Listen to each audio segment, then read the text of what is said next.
আমি তোমাদের সুদীপ্ত স্যার বলছি। মূলত আমি এই ভিডিওটা করছি যারা 2022-এর টেট উত্তীর্ণ তাদের জন্য।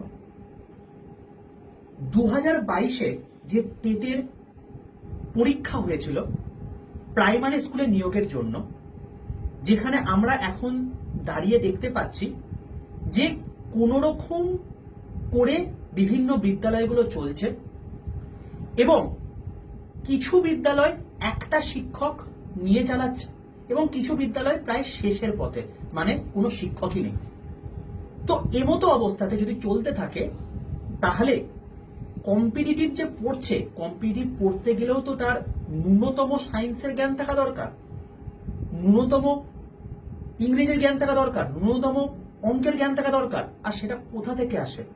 সেটা আসে হচ্ছে ছোটবেলা থেকে আমরা যে অক্ষরগুলো শিখি, একে চন্দ্র দুয়ে পক্ষ, যেগুলো আমরা শিখে এসেছি, যেগুলো আমাদের কাছে হয়তো খুব হাস্যকর মনে হচ্ছে, কিন্তু যে বাচ্চা আজকে ছোট থেকে বড় হচ্ছে এগুলো যদি না শেখে তাহলে কখনোই সে কিন্তু ক্যালকুলাস করতে পারবে না, সে কখনোই কিন্তু ইন্টিগ্রেশন করতে পারবে না, এবং সে কখনোই কিন্তু বাকি যে সমস্ত পরীক্ষার জন্য যা পড়াশোনা আছে সেগুলো করতে পারবে না।